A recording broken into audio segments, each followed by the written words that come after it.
Hello, hello, hello. My name's Sam and you're watching So Let's Sparkle with Sam. So this is my episode 6 for my Sewing Bee Synopsis, and if you haven't watched it yet, you know what to do. I'll see you in a bit.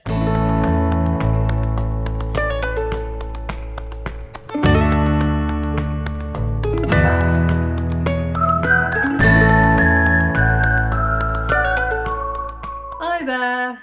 So this is So Let's Sparkle with Sam, and today I'm going to go through my episode 6 Sewing Bee Synopsis, which I've called Scale It Up, and it is Children's Week. And if you like that kind of thing, then don't forget to give me a like, because it really helps my channel. And if you're thinking about subscribing, why not? It's free and it really helps me out. So first things first, Sarah at the opening of the episode was chatting with some little Peggy dolls. So those of you that follow me on my channel know that I have a set of these Peggy dolls. So I'm just going to show you mine here. And I've got the little Sarah Peggy doll. And I've actually got two Asmaas. I've got Asmaa looking very smart there, and a little sparkly Asmaa. And I've also got two Patricks. Little Patrick, and Patrick with a bow tie and Patrick with a long tie. And I've also got Joe Lycett, who was the host of the previous seasons of Sewing Bee. I haven't got Claudia Winkleman. She did the first couple of series, but maybe I'll ask Nikki and let her know. So all of the details are in the box down below. I bought them from a friend of mine. We actually went to school together. We weren't in the same year group, but I knew of her at school, and her name is Nikki, and her Etsy shop is called Florence and Belle. She's also on Instagram as Florence and Belle, so go and give her a like. And yeah, and she does all of these little Peggy dolls. She is so talented, and she does them for lots and lots of superstars. She does her Sam Ryan one was really cool. She does an Elton John one. So yeah, so if you fancy helping out a little kind of crafter on Etsy, then give her a look out. And yeah, and there's also, that's where Sarah got the Sewing Bee dolls. The ones that were shown on the episode were actually bought from Florence and Belle. So that's very exciting. So yeah, so I'll be I think I'll be using my Peggy dolls now more in my videos. Might do something exciting with them. So yes, it was Children's Week. I really enjoyed this week. I don't really sew for children a lot, but I just really enjoyed the week. I thought it was, yeah, I'm not quite sure. Last week was a bit of a blip week for me. I don't know whether I wasn't really feeling it or what happened, but yeah, it was back to its joyous self this week. So I was really, yeah, really enjoyed this episode. So challenge 1, the pattern challenge. As I said before, all of the details are down below in the boxes below, where everybody placed. If there's any patterns linked to the episodes, they'll be down there, and any other information that you need, it'll all be down in the box below. So the pattern challenge, they had 4 hours to complete this, and they had to make a dragon dressing gown. And I have to say, they were absolutely delightful. And I quite like a dragon dressing gown for myself. And I think my grown-up sons would quite like them too.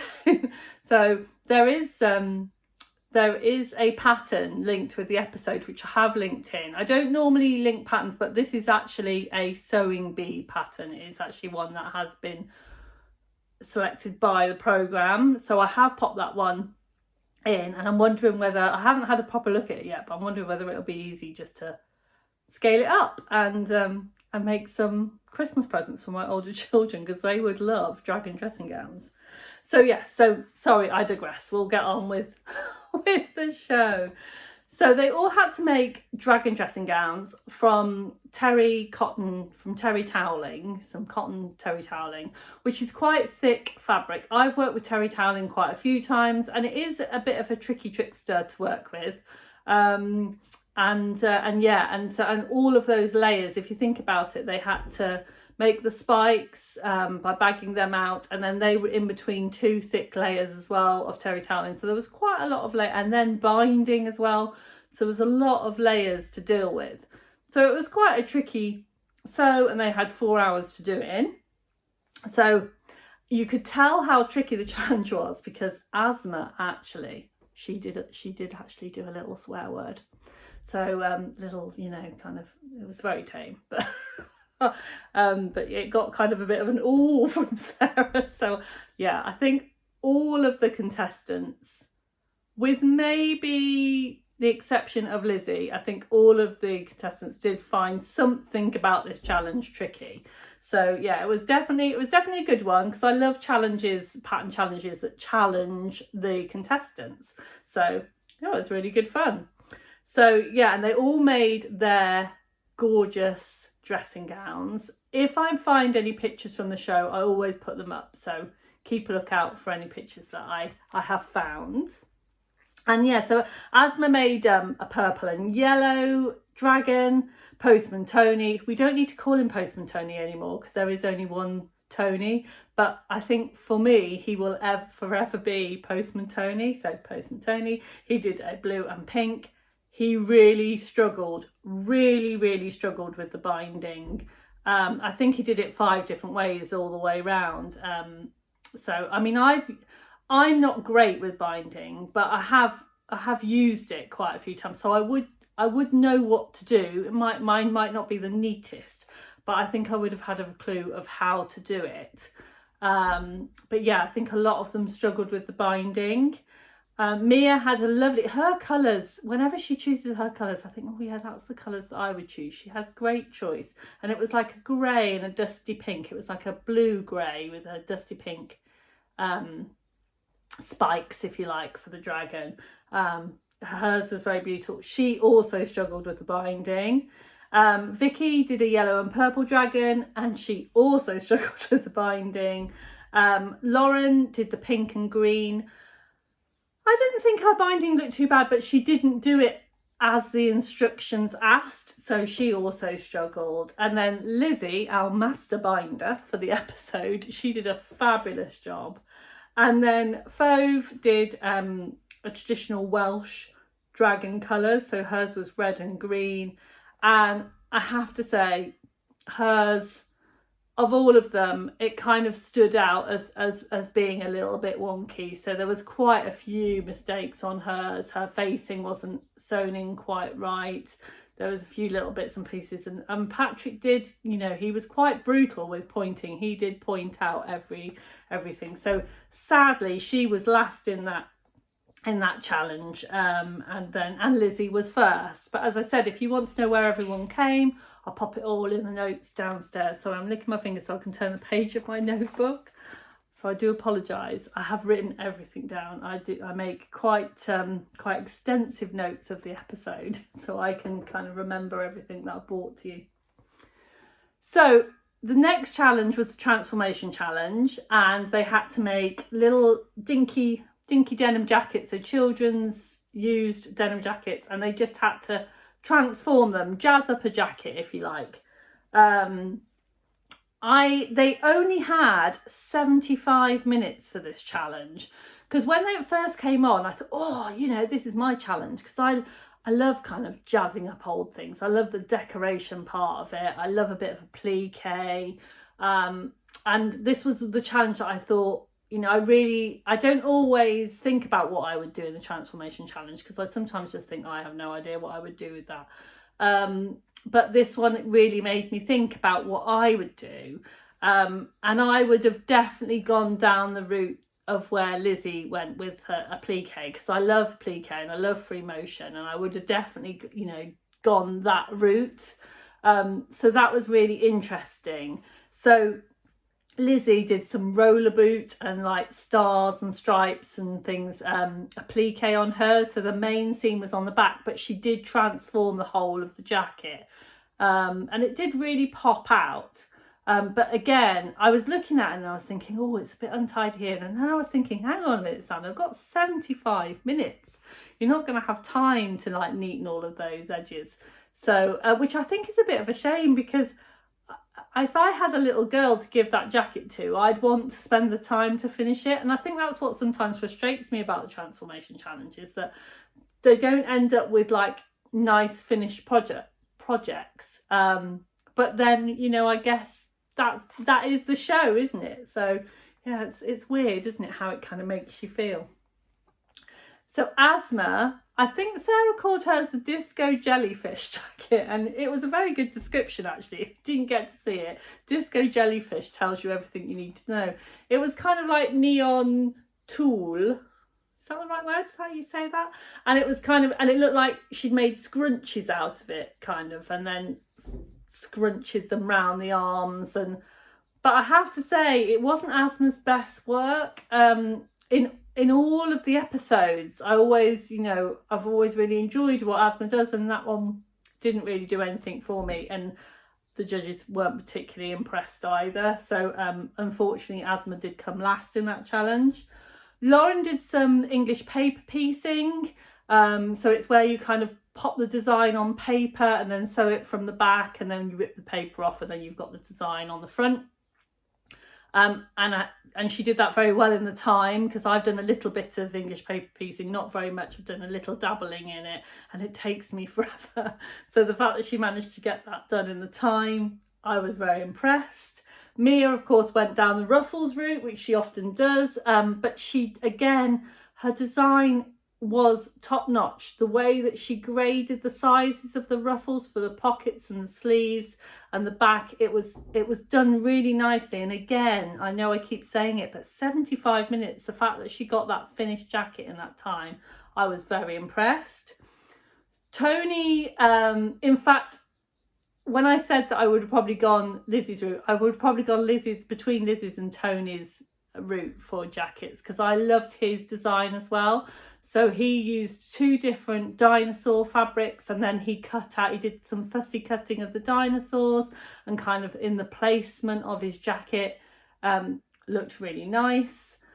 Vicky's I thought Vicky's was very traditional. So my daughter, she is 27, and when she was about 5, that is the kind of denim jacket that my daughter would have picked out if it had been available in the shops. It was kind of very kind of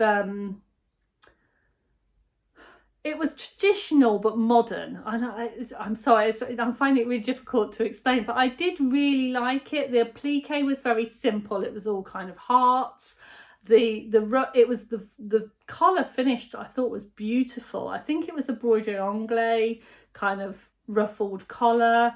Yeah, so that, again, very nice, very pretty. It looked very pretty. Fauve, I'm not quite sure where Fauve was going with hers. She did transform it. I mean, definitely it was the most transformed. She cut everything off and everything was put on brand new. Again, due to the time, maybe I can forgive her finishing a little bit, but it wasn't finished well. And so hers was a little bit of a mismatch. The judges didn't mind it, but for me, it didn't look as polished as some of the others.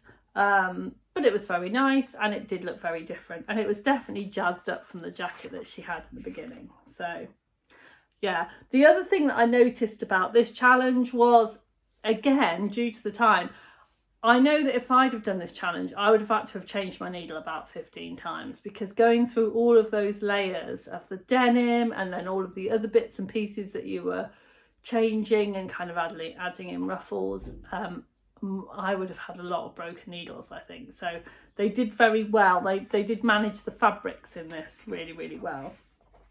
And then after that was, as always, the made to measure. And it was to make I think they said occasion dress, or they may have said, yeah, no, an occasion dress, like a children's party dress. And And all of the contestants chose girls, so it was all kind of girly occasion outfits. And Mia went down the traditional Christmas dress route, which was very beautiful. As always, I'm going to pop up the pictures as I'm discussing each of the contestants. So Mia's, she cut hers on the bias, which meant that her tartan was sat very nicely. It fit her model beautifully. Patrick did criticise her a little bit on the placement of the red, and I could see what he was saying, but I didn't mind it. It was Mia's interpretation. It went well together. I probably would have not gone for the red and just kept the red as the bow, and maybe had the band coming around the front. But it was very beautiful, it looked gorgeous. And her, I loved watching the models' faces. You could tell which children were really happy with what they were wearing because their faces just gave it away. And you could tell that, you know, Mia's model was having a lovely time. And then there was Tony. Now, Tony, he went, whoa, way out there on his. And when they first started discussing it, I was like, oh, Tony, what have you done? No, this isn't going to work. And he used like an ivory neoprene, so like scuba, kind of what they use for wetsuits. Really strange fabric for a party dress. And I did think afterwards, it would be really hot, wouldn't it? It would be hot to wear for a party dress. I mean, easy to wipe down if you got it dirty. If you've got an ivory dress, and it's, you know, quite easy to wipe down. But I don't know whether it would be very comfortable to wear. But it did look great because of his choice of fabric. The pleated design, it hung really beautifully. And then he put a big dramatic white bow, and then little diamante details on the neck facing, on the neck line. Yeah, it did look beautiful. Asmaa went for like birthday party dress, a more kind of traditional, and hers was kind of had a lace and rouleau loops. As Asmaa always did, she went right out there. She really went to town, and her finishings were beautiful. She did some lovely rolled hems on the organza. There was like a handkerchief hem. Absolutely stunning and finished to a really high quality. So if I had to describe Asmaa's, it would be like an aqua sugar plum fairy dress. So I hope that kind of gives you an image. Fauve was the only one that made a jumpsuit rather than a dress. And she said at the beginning it was going to be loose fit, but it was very loose fit. In fact, it didn't really fit the model well. And the poor little model, you could see she was quite uncomfortable. And when she was walking down the runway, she had to kind of hold her shoulders up and her arms in so it didn't fall off her shoulders. And you could just tell by a little face that it didn't fit her. It was beautiful, and I think, you know, maybe in a few years' time it will fit the model great. And it was a lovely idea, but it just didn't fit very well. Lauren went for, I think she called it a Sunday best. So it was very traditional. It was very beautiful, actually. It looked like a shirt under a dress, but it was all in one. She did lovely pin tucks on the front. And I also noticed she did little covered buttons, which I always think looks so sweet on a children's dress. She had a Peter Pan collar and then a lovely kind of pinafore overlay, if you like. So yeah, and again, her model looked very happy with hers. Vicky did like a floaty organza party princess, kind of playful princess dress. Hers was, it looked great, and oh, my heart just melted when Vicky's model gave her a hug. So when they were all kind of ready and Vicky's model had kind of seen her finished dress, she was so happy with it, and she just kind of gave Vicky a lovely hug, and it was just so lovely. So yeah, I think the judges did have some criticisms, but Vicky's model was definitely very happy. Yeah, it was really lovely, and she just looked beaming and so happy in her dress. Lizzie, again, Lizzie kind of broke from the traditional look, and basically I thought her story was lovely. So, you know, she was talking about when she was a child that her, you know, she wasn't comfortable in kind of the party dress look, so she wanted to make something that she would have felt more comfortable in, which I thought was lovely. And she went for a waistcoat and skirt kind of look, which I thought was a great idea. Her colour choices were great, but I think she just bit off too much. It was just too much to get done in the time. She had very complicated kind of pockets on her waistcoat. She wanted to put buttons on. She didn't get time to put the buttons on. And it just wasn't finished, and there was just so many things. And I honestly think that if she hadn't come first in the previous 2 challenges, she would have been in trouble with this make. So the fact that she did well on the first day really boded well for her, because I love Lizzie's makes, but this was not her best work. Yeah, there was quite a few things that were not quite right with it, and yeah, so those were the makes. So the garment of the week went to Tony for his neoprene dress, and you know, I mean, I think the reason that he won was because he went out there, he went different, and it did look great, and the model looked absolutely fantastic in it. And sadly, this week we had to say goodbye to Fauve, and it was really emotional, and she got really emotional, and I have to say I did get a little bit teary. I was watching it with my husband last night, and you know, he just kind of gave me the look. He was like, "What are you like? You don't even know these people." But I think after this period of time you get invested, don't you? And I did feel quite sad. So yeah, I think it was the right decision. She definitely didn't have a great week. But yeah, it's just getting harder and harder to say goodbye to them now, isn't it? It's really, you know, it's really hard. So yeah, so that was episode 6. And next week is 90s week, which I'm really looking forward to. They give you a few snippets of what they might do, and I'm probably not going to spoil it for you. You can watch next week and find out what they did. But yeah, it's got a 90s theme, so it should be quite exciting. So if you enjoyed watching my video, then please don't forget to give me a thumbs up, because I would really appreciate that. And I will see you next week. Take care. Don't forget to sparkle. See you really soon.